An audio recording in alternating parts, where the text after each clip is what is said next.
नमो नमः। अद्य अहं पुनः आगतोऽस्मि स्वकीय यूट्यूब् चैनल् माध्यमेन। अद्य वयं 10वीं कक्षायाः संस्कृतपाठ्यपुस्तकं सेमुसी भाग 2 तस्य 5मः पाठः जन्नी तुल्यवत्सला इति पठामः। मित्राणि, नवीन पाठ्यक्रमे एषः पाठः तृतीयः पाठः अस्ति।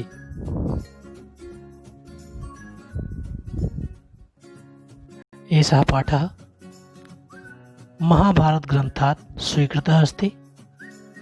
महाभारत, जैसा हम सभी जानते हैं कि महर्षि वेदव्यास ने लिखा है, और इस महाभारत के वन पर्व से यह पाठ स्वीकार किया गया है। इस पाठ के माध्यम से माता की अपने पुत्रों के प्रति प्रीति का वर्णन किया गया है कि माता अपने सभी पुत्रों को समान रूप से प्रेम करती है, किंतु जो दुर्बल पुत्र होते हैं, किसी भी प्रकार से असहाय होते हैं, माता की उन पुत्रों पर विशेष कृपा होती है। कश्चित् कृषकः बलिवर्दाभ्यां क्षेत्रकर्षणं कुर्वन् आसीत्। कोई कृषक अपने बैलों के द्वारा खेत को जोत रहा था। तयोः बलिवर्दयोः, उन दोनों बैलों में एकः शरीरेण, एक शरीर से दुर्बल था। जवेन गंतुम अशक्तः च आसीत्, और वह तेज चलने में असमर्थ था। अतः कृषकः, इसलिए किसान, तम दुर्बलम वृषभम, उस दुर्बल बैल को तोदनेन नुद्यमानः अवर्तयत्, कष्ट देते हुए हाँकने लगा। नुद्यमानः अर्थात चुभाते हुए, तोदनेन अर्थात जो चाबुक थी, उस चाबुक के द्वारा चुभाते हुए उसे हाँकने लगा। सह वृषभः हलम ऊढ्वा गंतुम अशक्तः क्षेत्रे पपात, और वह दुर्बल बैल हल को उठाकर चलने में असमर्थ होकर, गंतुम अशक्तः, उठाकर चलने में असक्त होकर के क्षेत्रे पपात, खेत में गिर पड़ा। क्रुद्धः कृषिवलः तम उत्थापयितुं बहुबारं यत्नम् अकरोत्। क्रोधित होकर के किसान ने उसे उठाने का बहुबारम, अनेक बार, यत्नम् अकरोत्, प्रयत्न किया। तथापि वृषः नोत्थिता, फिर भी वह बैल नहीं उठ सका।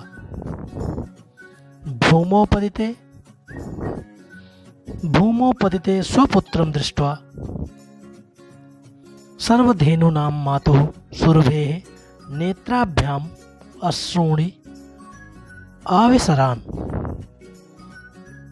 अब जब वह बैल उठने में आसक्त हो गया, तो भूमोपतितं स्वपुत्रं दृष्ट्वा, अपने पुत्र को, स्वपुत्रम भूमोपतितं दृष्ट्वा, अपने पुत्र को, यहाँ हम सभी देखना चाहें तो देख सकते हैं।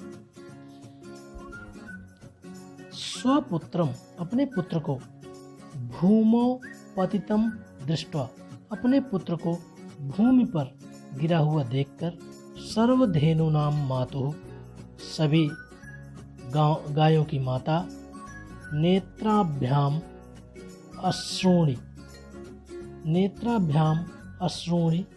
आविसरान, अपने नेत्रों से आंसुओं को बहाने लगी। अर्थात सभी गायों की माता उस धेनु की दोनों आंखों में, नेत्राभ्याम शब्द का प्रयोग किया गया है, अर्थात दोनों आंखों में आंसू आने लगे। सुरभेर इमाम अवस्थाम दृष्ट्वा, सुरभेरिमाम अवस्थां दृष्ट्वा सुराधिपः ताम अपृच्छत्। सुरभि की इमाम, इस अवस्था को देखकर सुराधिप अर्थात देवताओं के राजा ने उससे पूछा, अयि शुभे किम एवं रोदिसी, हे देवी, अरे शुभ लक्षणों वाली देवी, किम एवं रोदिसी, इस प्रकार क्यों रो रही हो? उच्चताम इति, ऐस बोलो। अर्थात देवताओं के राजा ने सुराधिप ने जब सुरभि से पूछा कि क्यों रो रही हो, ऐसा मुझे बताओ। साचा अर्थात वह धेनु कहती है, और वह धेनु कहती है कि विनिपातो नवः कश्चित् दृश्यते त्रिदशाधिपः, अहम तु पुत्रम शोचामि तेन रोदिमि कौशिकः। हे कौशिक, हे राजन, विनिपाते न वह कश्चित दृश्यते त्रिदशाधिपः, हे तीनों दिशाओं के राजा इंद्र, हे कौशिक, उसका कोई सहायक दिखाई नहीं देता है।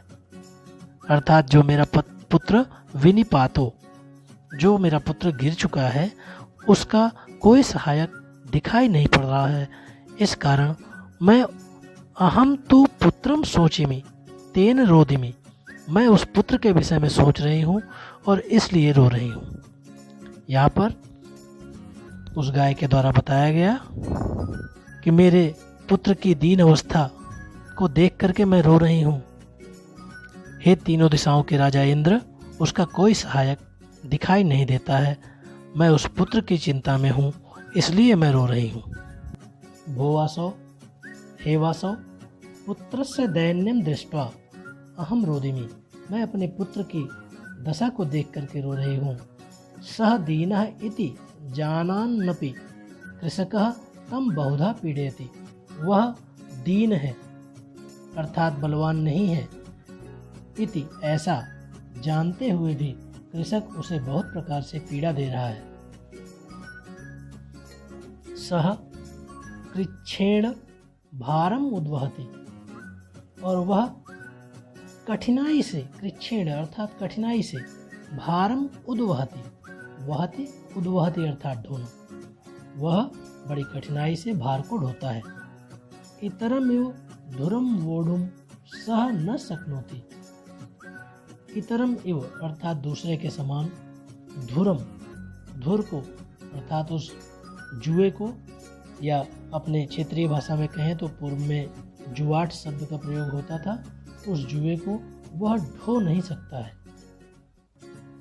एतद् भवान न पश्यति, यह आप देख रहे हैं ना। भद्रे नूनम सहस्त्राधिकेषु पुत्रेषु सप्तस्वपि तव अस्मिन्नेव एतादृशां वात्सल्यम कथम।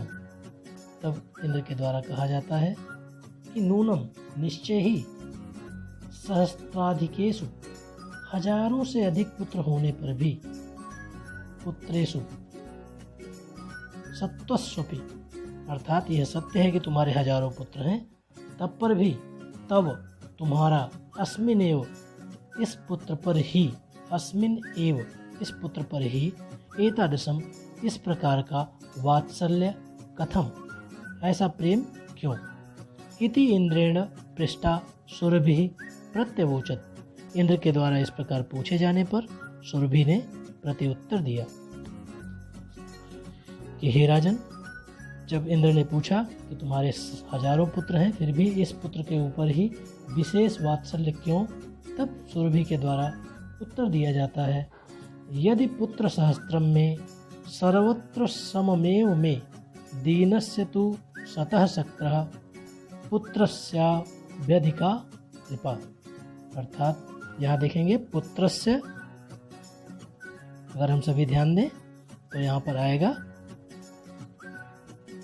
पुत्रस्य अधिका। ये तीन शब्दों को मिलकर के शब्द बनाया गया है, अप्यधिका, पुत्रस्य अभ्यधिका कृपा, कि हे राजन,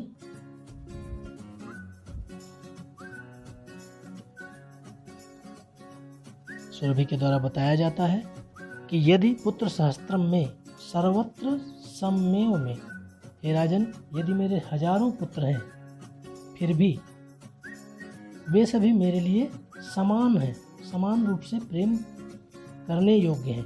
अर्थात माता अपने सभी पुत्रों को समान रूप से प्रेम करती है, समान रूप से प्रेम करती है। दीनस्य तु सतः शक्रः, हे राजन, जो पुत्र कमजोर होता है, दीनस्य तु, दीन पुत्र के ऊपर अधिका कृपा, माता की अधिक कृपा होती है, तब भी माता अपने सबसे दीन पुत्र को अधिक प्रेम करती है। बहून्य अपत्यानि सन्तीति सत्यम, बहूनि अपत्यानि सन्ति इति सत्यम, हे राजन, मेरे बहुत से पुत्र हैं, यह सत्य है। तथाप्य अहम एतस्मिन् पुत्रे विशिष्य आत्मवेदनाम अनुभवामि। तथापि अहम अस्मिन्, ये शब्द 3 शब्दों से मिलकर बना हुआ है। तथापि अहम अस्मिन्, फिर भी मैं इस पुत्र पर, अस्मिन् पुत्रे, विशिष्य, विशेष रूप से, आत्मवेदनाम अनुभवामि, आत्मवेदना का अनुभव करती हूँ। अर्थात यदि कमजोर पुत्र को कष्ट होता है तो माता को अधिक कष्ट होता है। इसलिए सुरभि कहती है कि मेरे हजारों पुत्र हैं, यह सत्य है, किंतु फिर भी इस पुत्र पर मैं विशेष वेदना का अनुभव करती हूँ। यतो ही, क्योंकि, यतो ही अर्थात क्योंकि, अन्यम अयम अन्येभ्यो दुर्बलः, क्योंकि यह अन्य पुत्रों से दुर्बल है। सर्वेषु अपत्येषु जननी तुल्यवत्सला एव, सभी पुत्रों के लिए माता का प्रेम समान ही होता है। तथापि दुर्बले सुते मातुः अभ्यधिका कृपा, फिर सहजेव इति, फिर भी दुर्बल पुत्र के ऊपर माता की अधिक कृपा सहज ही हो जाती है, उसके लिए विशेष प्रयत्न नहीं करना पड़ता है। सुरभि वचनम श्रुत्वा भृशम विस्मित अस्य अखंडलस्यापि हृदयम द्रवत। सुरभि के वचनों को सुन करके देवराज इंद्र का हृदय भी पिघल गया। सुरभि के वचनों को सुन करके भृशम अर्थात कठिन हृदय वाले देवराज इंद्र का भी हृदय द्रवित हो गया। सच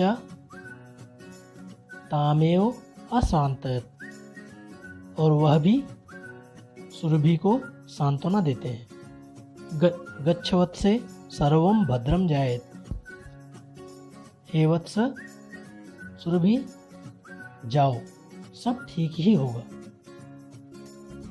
अचिरादेव चंडवातेन मेघैर्वैश्च सह प्रवर्ष समजायत। अचिरादेव शीघ्र ही, चिरादेव अर्थात दूर, अचिरादेव तुरंत ही या शीघ्र ही। मेघ चंडवातेन तीव्र हवा के साथ मेघ गरजेंगे। मेघ रवैश्च, मेघ रवः, रवः शब्द ध्वनि के लिए आया है। मेघ रवः शीघ्र ही मेघ आवाज करेंगे यानी गरजेंगे तेज हवा के साथ। सह प्रवर्ष समजायत, और शीघ्र ही तेज वर्षा करेंगे, तेज वर्षा होने लगेगी। लोकानाम पश्यताम एव सर्वत्र जलोप्लवः संजातः, और देखते ही, पश्यताम एव अर्थात देखते ही, लोकानाम इस धरा पर सभी जगह, सर्वत्र जलोप्लवः संजातः, उपलवः अर्थात बाढ़, जल भर जाएगा। और मेघों के बरसने से, शीघ्र ही मेघों के बरसने से सभी जगह जल ही जल हो गया, संजातः हो गया। कृषकः हर्षातिरेकेण कर्षण विमुखः सन वृषभो नीत्वा गृहमागतः, और कृषक भी उस बारिश से हर्षित होकर के क्षेत्र को जोतने से विमुख हो गया, अर्थात जो कार्य वह कर रहा था उस कार्य से विमुख होकर के वह शीघ्र ही अपने घर की ओर आया। और अंत में पुनः जननी के तुल्य वत्सला होने की विशेष रूप से व्याख्या की गई है। अपत्येषु च सर्वेषु जननी तुल्य वत्सला पुत्रे दीने तु सा माता कृपार्द्र हृदया भवेत्। अपत्येषु च सर्वेषु, और सभी बच्चों में समान प्रेम करने वाली कौन होती है? तुल्य वत्सला जननी, अर्थात माता अपने सभी पुत्रों को समान रूप से प्रेम करने वाली होती है। किंतु पुत्रे दीने तु सा माता, फिर भी पुत्र के दीन होने पर सा माता, वह माता उस पुत्र के लिए अर्थात दीन पुत्र के लिए कृपार्द्र हृदया भवेत्, अत्यधिक उदार हृदय वाली हो जाती है। अर्थात अपने सबसे कमजोर पुत्र के लिए माता के हृदय में विशेष प्रेम होता है और वह उसका विशेष ध्यान रखती है। अतः कहा गया है जननी तुल्य वत्सला। आगच्छन्तु वयम एतस्मिन् पाठस्य अभ्यासं पश्यामः। आइए हम सभी इस पाठ का अभ्यास देखते हैं। सर्वप्रथम एक पदेन उत्तरत्। वृषभः दीनः इति जानान्नपि कः तं नुद्यमानः आसीत्। बैल अत्यंत दीन है यह जानते हुए भी कौन उसे मार रहा था या प्रताड़ित कर रहा था? तो कृषकः हम सभी जानते हैं। वृषभः कुत्र पपात, अर्थात वह बैल कहाँ गिर गया? तो क्षेत्रे पपात। इसी प्रकार से दुर्बलः सुते कस्याः अधिका कृपा भवति, मातुः, माता की षष्ठी विभक्ति है। कयोः कः शरीरेण दुर्बलः आसीत्, द्वयोः अर्थात उन दोनों में एक शरीर से दुर्बल था। चंडवातेन मेघरवैश्च सह कः समजायत प्रवर्षः, क्योंकि तेज हवा के साथ ही बादल घोर आवाज करते हैं। यदि हम दूसरे प्रश्न अभ्यास को देखें तो पूर्ण उत्तर लिखना है। यहाँ पर पूर्ण वाक्येन उत्तरत् है। कृषकः किम करोति, कृषकः क्षेत्र कर्षणम करोति। यहाँ त्रुटिपूर्ण लिखा हुआ है, इसको हम सभी सुधार लेंगे। कृषकः कर्षणम, ये यहाँ इसको हटा करके कर्षणम करोति यह बनेगा। कृषकः क्षेत्र कर्षणम करोति, करोति स्म। इसी प्रकार से दूसरे प्रश्न का उत्तर। सुरभि माता सुरभि किमर्थम अश्रूणि मुंचति, माता सुरभि किस लिए आंसू बहाती है? तो भूमौ प्रत्ये स्वपुत्रम दृष्ट्वा माता सुरभि अश्रूणि मुंचति। इस प्रकार से हम सभी प्रत्येक प्रश्न का उत्तर यहाँ देख सकते हैं। मैं इसको थोड़ा छोटा कर देता हूँ जिससे आप ध्यानपूर्वक देख सकें। इसी क्रम में तीसरा अभ्यास है स्तंभ मेलन। यहाँ पर स्तंभ का मिलान करना है, जिसको हम यहाँ पूर्ण रूप में देख सकते हैं। कृच्छेण अर्थात काठिन्येन, चक्षुभ्याम नेत्राभ्याम, जवेन द्रुत गत्याः, इंद्रः वासवः, पुत्राः सुताः, शीघ्रम अचिरम, बलिवर्धः वृषभः। यहाँ हम देख सकते हैं कि स्तंभ में दिए गए समानार्थक पदों को मिलाना है। इसी प्रकार से प्रश्न निर्माणम। कृच्छेण केन सुराधिपः कः अन्येभ्यो केभ्यः धेनूनां सहस्त्राधिकेषु, अर्थात कासाम केषु अथवा कति। हम सभी ध्यान से देखें। प्रश्न निर्माण में विशेष रूप से ध्यान देने की आवश्यकता होती है कि जो पद अंडरलाइन किया गया है अथवा स्थूल रूप में दिया हुआ है, उसी विभक्ति का, उसी पुरुष का, या कह सकते हैं उसी लिंग का शब्द हमें नीचे प्रश्न निर्माण में देना चाहिए। रेखांकित पदों का संधि अथवा विच्छेद करना है। कुर्वन्नासीत् तयोः एकः, नोत्थितः, सत्त्वस्वपि, सत्त्व अपि, तथा अपि अहम् एतस्मिन्, तथाप्यहम् एतस्मिन्, बहून्यपत्यानि, जलोप्लवः अर्थात जल उपलवः। यहाँ हम इस प्रकार से विग्रह कर सकते हैं। नेक्स्ट पेज में हम देखेंगे कि किस प्रकार से संधि विच्छेद किया गया है। यहाँ देख सकते हैं हम सभी। अगला अभ्यास, अधोलिखितेषु वाक्येषु रेखांकित सर्वनाम पदम कस्मै प्रयुक्तम। इसमें ये रेखांकित पद किसके लिए प्रयुक्त किए गए हैं, तो यहाँ देख सकते हैं हम सभी। अभ्यास आपको मिल जाएगा। इसी प्रकार से 7वां अभ्यास, यहाँ प्रकृत प्रत्यय अलग करना है। देख सकते हैं हम सभी। स्पष्ट रूप से आपको यहाँ उत्तर प्राप्त हो जाएगा।